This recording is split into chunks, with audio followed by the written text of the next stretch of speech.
This is kind of a neat little one. This is Baldwinii, which is more of an open grasslands kind of a plant.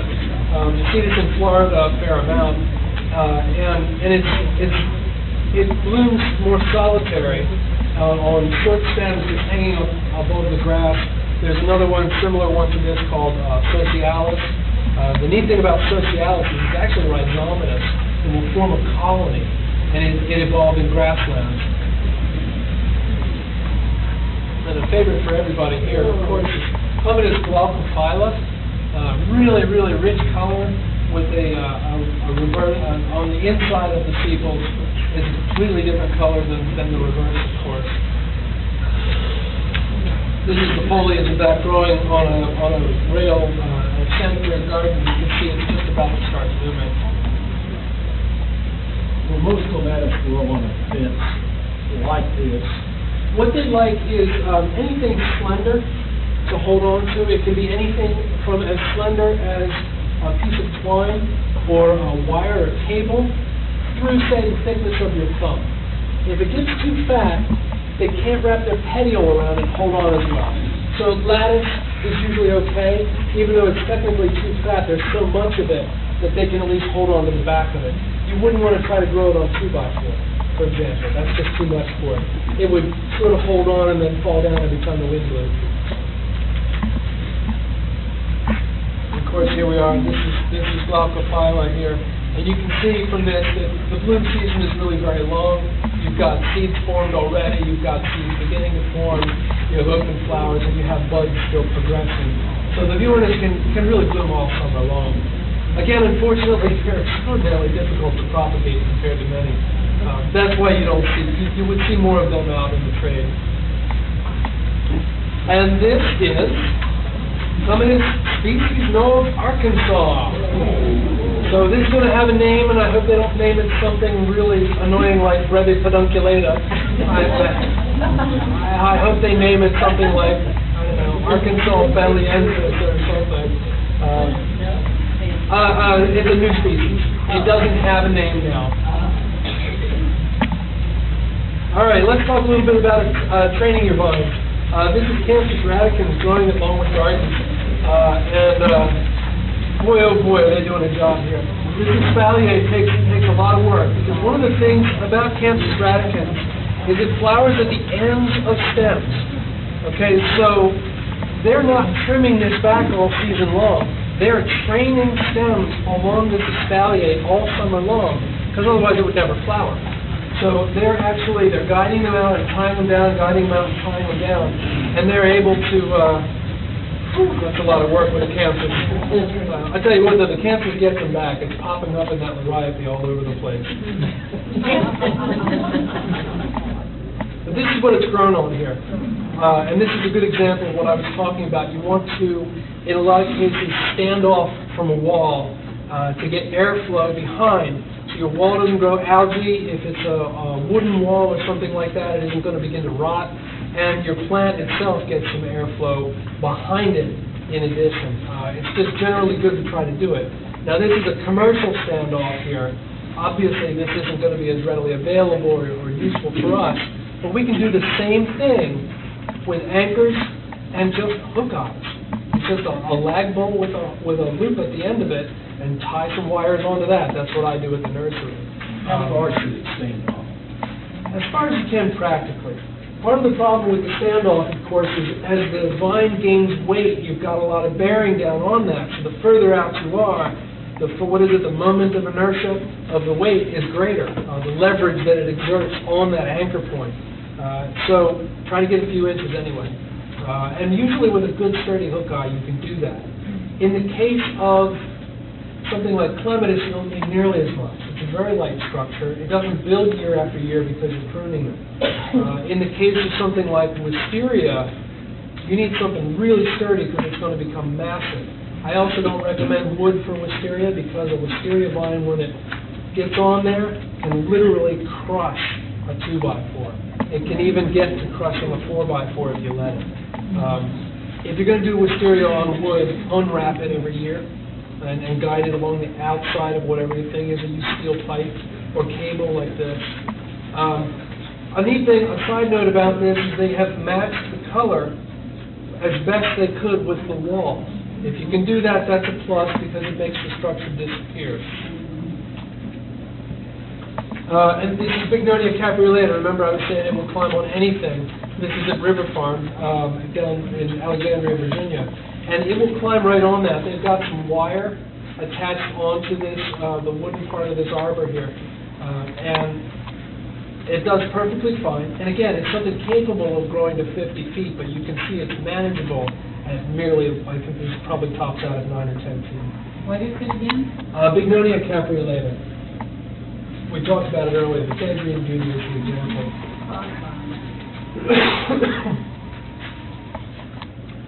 This is kind of neat. This is at the Botanical Garden in Georgia, just south of Athens. And this is Decumaria barbara, and it's a self-clinging vine. But they've stepped away from that, and they're training it into and through these planter boxes. And this is off-season, so you can see what's going on here. But in season, you have a full green skirt all the way around these planter boxes, and then they do exchange planting of seasonal color in the planters themselves. So they create this wonderful green skirting around their own planters. Let's talk about vines in containers. Again, just got to hand it along with gardens. I mean, a wisteria bonsai, that's that takes guts. But yeah, you can grow vines in containers. Again, you have to think about scale. Think about what's the mature size of this vine, or what's the mature size I'm going to allow it to grow to suit my garden need, and plant appropriately. I recommend very large containers because when that vine is up there, if you're going to grow it, say, onto a trellis sitting in that container as well, it's a giant sail in the wind. And if your container is not heavy, you're going to be picking that thing up 5 times a day. In addition to that, if the container is smaller, you're going to be watering it 10 times a day. And you don't want to do that. Lastly, if you're going to leave that container planted and you're going to leave it outside all winter long, you have to think about the freeze-thaw cycle, which is absolutely deadly for roots. So the largest container you can, a massive container, and in this case here you see this container is white. That is also insurance against the freeze-thaw cycle because the container is not going to heat up as much in the winter sunshine. So do what you can to avoid it. If you have to, you can wrap your plants for the wintertime with insulation. Some people use dry leaves in bags. Some people will pick the container up and put it in an unheated garage for the winter. Wait until it goes dormant. Bring it out after the worst of winter, but before it begins to grow again, and that should be sufficient. And the container, that must be concrete? It probably is concrete. Because we know flame doesn't work. Right, yeah. Yeah, you can break it wide open. Yeah, this is probably built for just that, yeah. But you can do more in containers than you might think. I mean, here we are again, we've got a wisteria in a container. And this also speaks to what the native wisterias can do, how young they bloom, and how much they bloom. You don't have to wait for them. All right, let's talk about trellises here a little bit. That one on the left there, that's the one that's in the plant at the garden center. It says, "Hi, I'm a vine." Obviously, you don't need that for anything. It's never going to suit the mature size of the vine. It's simply identifying the plant for you.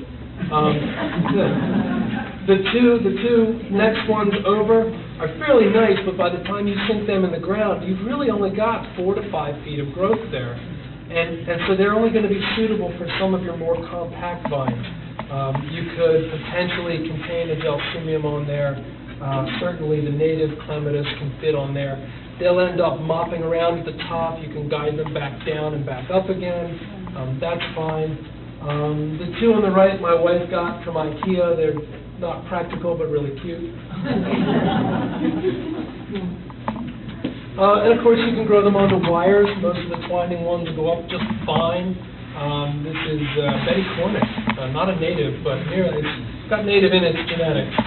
And a neat thing about a row of wires like that is you can create a really nice visual screen when you're inside there, you can still see out, but it brings a sense of privacy to the space. And of course, there are multi-purpose structures. This is kind of cute because it's a fairly significant one. The one on the left there, this is the Idea Garden at Longwood. The one on the left is fairly significant, but it has a multi-purpose. It's a little birdhouse up there, and it's painted nicely and it has good architectural form. The one behind it, though, that's the neat one. The one behind it, they grow a lot of annual vines onto that, and it becomes a playhouse all summer long. And of course, you don't necessarily need to invest in a huge, massive structure. These are very ephemeral. They're just made with bamboo poles and twine. They might last a couple, 3 years in the garden, and then you can change out that space and try a new one. You know, spend the winter creating some new form of bamboo trellis, and then set it out when that one rots. I like this one here. This is at the Bot Garden in Georgia, and it's. I just almost walked right past it without even seeing it, because it blends into its background beautifully in the off-season. Another example where it doesn't disappear into the landscape, but it matches the landscape. It goes with the space very nicely.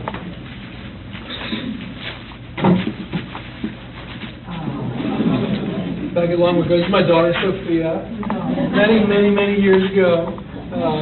She was, gosh, I guess probably almost a decade ago. This is a great example of vines being used as a structure to grow vines on. And this is another thing at Longwood where they grow a whole lot of vigorous annual vines on there, and they plan for things that hang down into the space, and they encourage the kids to play there. And as far as I'm concerned, we need to do more of that. We need to get kids out into our gardens. We need to get them off the screens and out playing. We have epidemic of childhood obesity, kids who don't know what the outdoors really are. They're afraid to go out. They don't know how to play anymore. And so we need to do more of this. And yes, I know your children and your grandchildren can cause some damage in your garden. Honestly, I think it's worth it for the experience.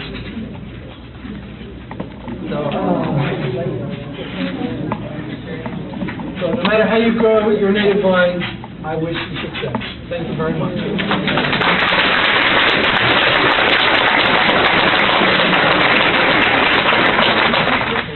Yeah, before everybody goes crazy. Say a man were to have an Asian wisteria that he planted about 10 years ago on a huge wooden trellis, and it's got very big. How would he go about getting rid of that or killing it to use it as for some other type trellis, kind of a natural trellis? Maybe that's the question. Now you can go crazy. Yeah, that's a good one. Because there are a lot of things that we learn from experience in our garden. You can, is it sending runners all over the place too, or is it staying in place? It is overtaking the house. Sure. I have to, literally every 2 weeks in the summer, I have to turn it back. Sure, yeah, of course.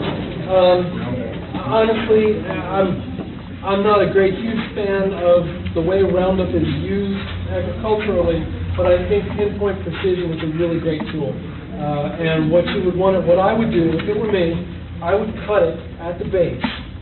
I would separate by making a second cut, and I would paint 50% of full-strength Roundup with a paintbrush on that twice. Okay? Now, you're not going to kill all the runners, because the further away you get from that base, the more. But you can take any of those runners that comes up, do exactly the same thing. Cut them off, paint the base with the paintbrush. And when I say full strength, I mean you can get this stuff, it's 41% is the strongest you can get. I'm saying dilute that, not an ounce to a gallon. I'm saying dilute that 50-50 with water and paintbrush that right on there. And be careful what you do with that paintbrush from then on, because that stuff does last. Mr. Long, you mentioned about Carolina jasmine being poisonous. Yes. You're the only one that I've heard mention that poisonous, but I had read somewhere some years ago about it being toxic to bees. Do you have any comment on Very that? good question. Is Carolina jasmine toxic to bees? Now, our native bees are probably very tolerant of it, or they know to avoid it. Honeybees are not native. Okay, it's Apis mellifera, it's a European species, the ones that I'm a beekeeper, and I have heard that there's a possibility of that, but I know a lot of beekeepers that keep bees all over, and none of them have ever had a specific problem where they've noticed an issue during the jessamine bloom season. So I can't say that it's a significant problem for them. Maybe they've learned, or maybe it's not, just like birds can eat poison ivy berries. It may be fine for them. I have heard some people voice concerns that maybe the honey made from them might be poisonous to humans. I don't know. I don't know the answer. I think it's probably the foliage that people are thinking of. It only blooms for a little while in the spring normally, so I think it's probably the foliage has certain alkaloids in it or something. Yes. Vinegar. Vinegar is a herbicide. I love vinegar as a herbicide. Okay? It's really terrific. The problem is it's not systemic. You can burn foliage back beautifully on a hot summer day, a little bit of straight up vinegar with a little bit of soap in it. And it's great for burning down, but it's not going to kill the roots. That's the problem with it.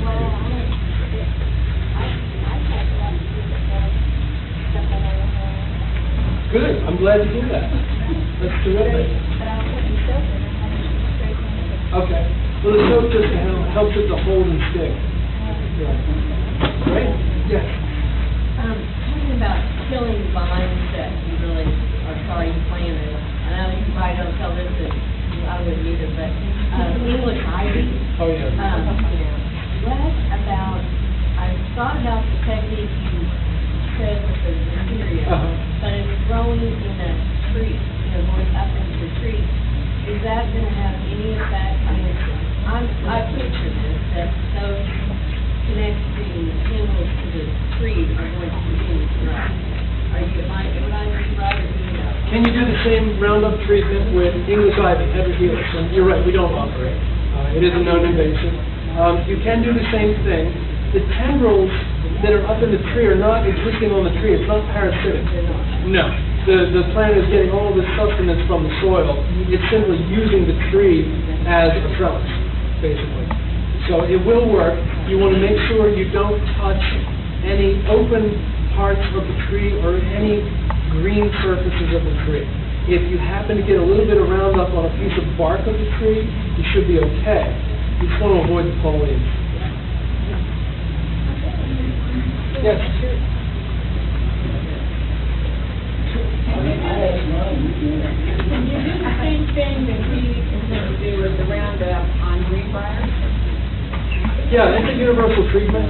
And to me, it's what can you do where you do the cut and paint? Anything.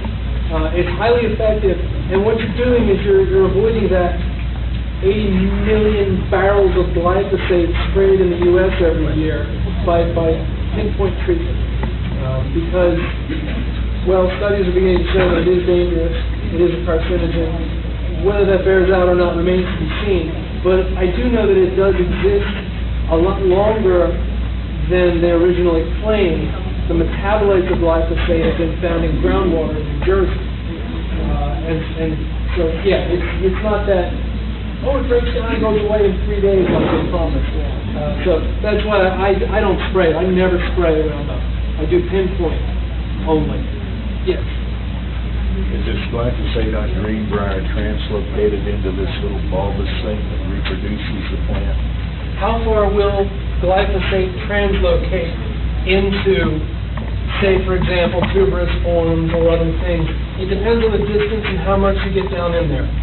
How big is it? How much is the xylem and the phloem doing its thing? Is it going to kill it? It may not, but it would probably set it back. And if you continue the next shoots that came up from it, you hit them, eventually you'll win. Might take a year or two at max. Yeah, oh yeah, it takes persistence with some of the tougher ones. The wisteria you could be doing that for 3 years before you get the last of it. Yeah. When we talked between the two presentations about planting the large flowered clematis to bring into below the soil level, you said you wanted to share that? Sure, yeah, I can talk about that. From the morning lecture, it's often recommended that clematis are planted a little bit deeper than the native soil line. And again, that depends on how you're planting, the type of soil you're in, and how much you're mulching. And what that is for is a protection. Those slender stems can be broken easily, rabbits can nibble them. It assures that you will have buds below the soil line to regrow the plant. They will give up their stems under certain conditions, but they don't die from it, so they will regrow. The same can hold true for the native clematis that I mentioned in the lecture. Yes? What is a method, or what are the methods that people come up with for fairly, easy but effective ways of killing the Asian honeysuckle? Vine is just a poster child for invasive species. What techniques are there for getting rid of Japanese honeysuckle? The problem with Japanese honeysuckle is that the birds like the berries. So they tend to get, say for example, compare that to a wisteria. The wisteria is going to spread in your garden, maybe your next door neighbor's garden with the runners and all that, but it doesn't set seed as readily, it doesn't sprout as readily. With the Japanese honeysuckle, I mean, it's just nearly an impossible task. You can get rid of the plant, your own plant, relatively easily. You can pull it, you can do the Roundup painting, that sort of technique. The problem is, anywhere it exists around you, the birds will bring it back. That's what they do with privet in my yard. Yeah. Yeah, see, the point about the Japanese honeysuckle is at every little node down the stem, it produces seed, flowers and seeds. And on the native lava and sempervirens, you've got just a few ends that actually produce seeds. So it might be 100,000 to 10 or something. The comment made is that it is more prolific in creating berries and setting seed. It also germinates more readily and outcompetes many of the native species much more so than the native honeysuckle. Yes? If you're planting a clematis, how far from the bush? Okay, co-planting, using a shrub as a host plant for a clematis. How far away should you plant it? You want to get it fairly close for practicality purposes so that it will find its way into the shrub. You can often have difficulties depending on the root system of the shrub. You don't want to damage the shrub in the process. But more importantly, long term, you need to account for the competition created. The shrub is established. It's going to drink up a whole lot. It's going to be using up a lot of nutrients. As long as you're willing and able to give it extra water, throw a little extra organic fertilizer on there while it's getting established, and even after it's established, you should be fine, even being fairly close. The nice thing about it is, when you prune them, you can just cut them back and pull it out of the shrub easily. They really don't hold on to the shrubbery very hard. You may have to take it a couple of 3 stems at a time, but they're really very gentle to a host plant. Yeah, so plant as close as you practically can. I have an area that has tree shade in the morning, a small amount of time when there is no shade, and then the house shade in the afternoon. What can I plant there? You know, my sister, it's funny, my sister had a garden in a very mature old neighborhood, and she was telling me by phone, I want to grow tomatoes, I really want to. I have full sunlight at midday, and I finally got over to her house, and it's like this. She's got full sunlight, it's about 15 minutes.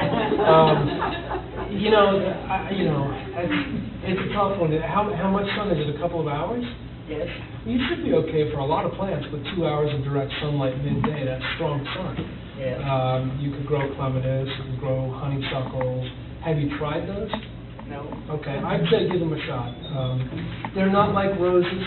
Roses, most of them really want a good, solid 6 hours of full sun to perform. But most of these others, the clematis, the honeysuckles, they don't need that much and they'll be satisfied. They'll be generous enough. They might not be as full, they might be a little looser and rangier than you've seen the glorious internet pictures, but they will flower for you. Is there one that will maintain foliage in the winter so that I can have it as a screen between me and my neighbor?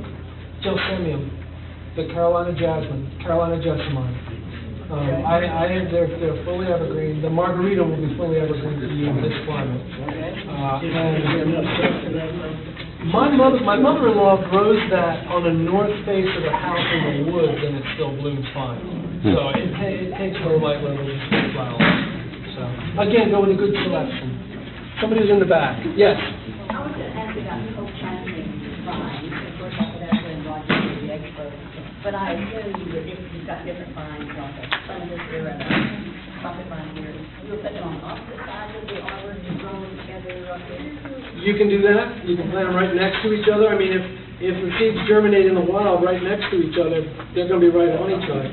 Now, you get into a little bit of what I call Darwinian landscaping, where you have to consider that one of them might swamp the other one.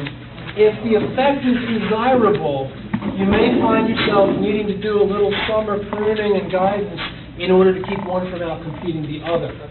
But it can be done. I tend to do it more like a small one with a big one. Like I was saying, in Santa Clara there, I'd be growing a clematis on the bare legs of that Lanissera.